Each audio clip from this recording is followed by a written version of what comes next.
Hello guys! Hello Earth signs! Hello Virgo, Capricorn, and Taurus!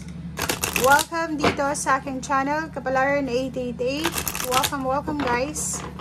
Alamin natin kung anong messages, vibration, gabay, energy para sa inyong lahat. Tayo general reading, so pwede kang makaresonate. Gamitin mo ang iyong intuition sa panonood. Earth signs, Virgo, Capricorn, and Taurus. Kuha tayo dito guys ng 3 cards.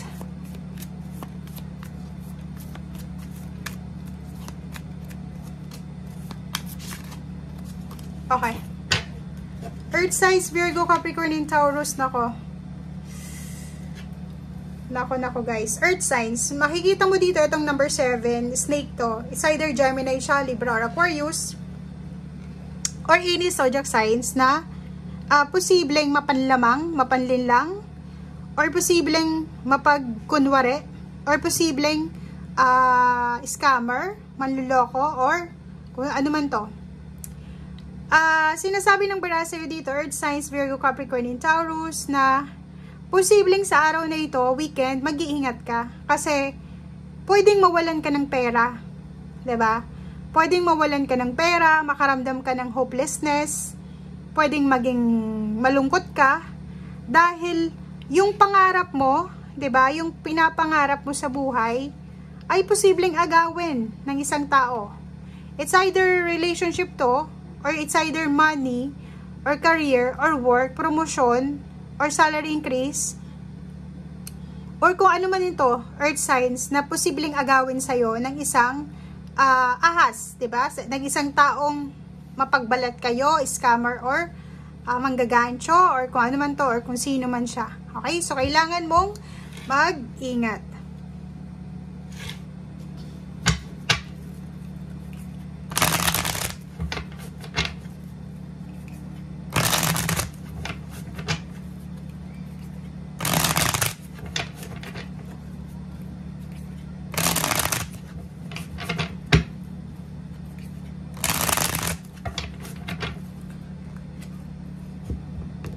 Oops. Earth signs. First card, diba? The Devil.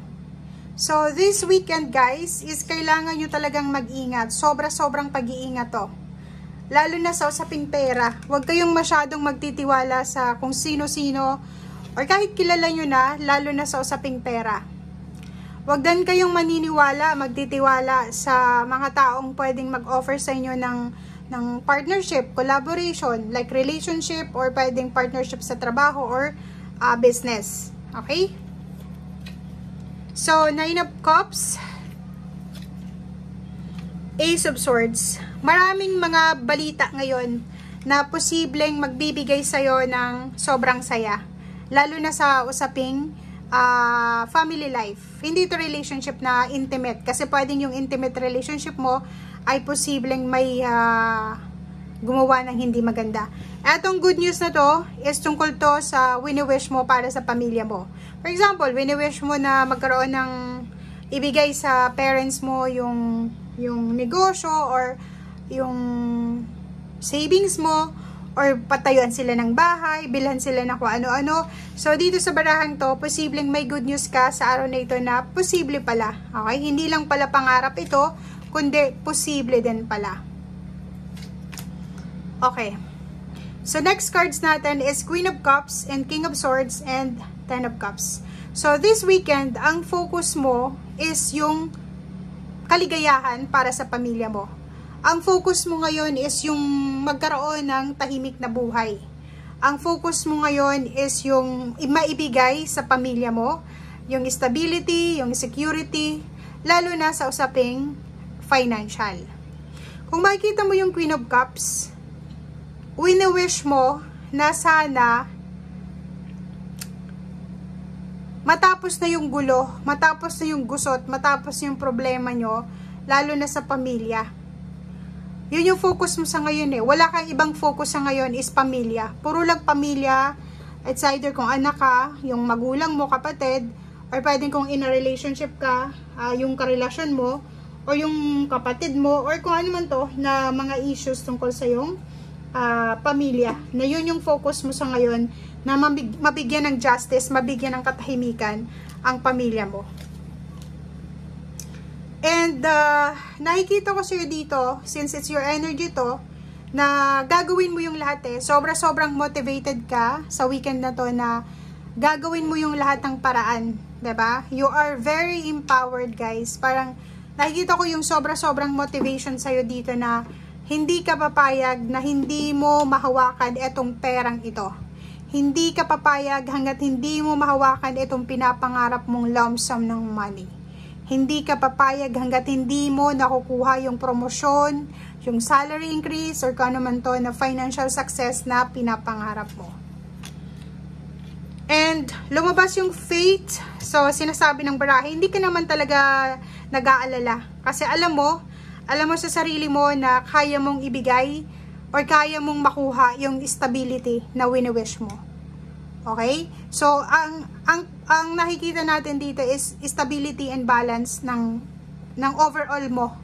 Overall na pagkatao mo. So, pera, relationship, family life, personal life, or kung ano man to, na buhay na meron ka. Alam mo na, sobra yung confidence mo eh. Nagtitiwala ka sa sarili mo. At the same time, alam mo yung kakayahan mo na kaya mo eh. Kaya mong makuha. And sobra kang fiery eh. Sobrang fiery na motivated ka, determinado, sobrang strong yung personality mo, sobrang strong yung aura mo this weekend na gagawin mo ang lahat. Makuha mo lang kung ano itong success na wini-wish mo or minamanifest mo. Okay? Ingat-ingat lang dahil posible kang magkaroon ng pwedeng hindi naman kaaway, pwedeng kakompetensya sa mga susunod na taon. Hindi pa ngayong taon. Nakikita natin dito na if ever man na nag-wish ka na maging emperor, like maging boss, manager, or tumas yung posisyon sa trabaho, maging kung ano man to, like magkaroon ng posisyon sa society as politician, ingat-ingat ka kasi marami kang makakabangga. Diba? Maraming mga tao na tawag dito, makikipag-compete sa'yo.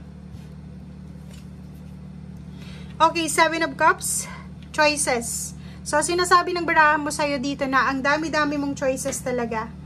Ang ganda dito kasi parang sinasabi ng barahan na hindi ka natatakot sa kung ano man ang hamon na papasukin mo or papasok sa buhay mo. Kasi alam mo yung sarili mo, alam mo yung worth mo, alam mo yung kakayahan mo. And alam mo din kung paano lusutan, kung paano makaalis sa sitwasyon na alam mong hindi para sa'yo. Okay? Thank you guys. Bye!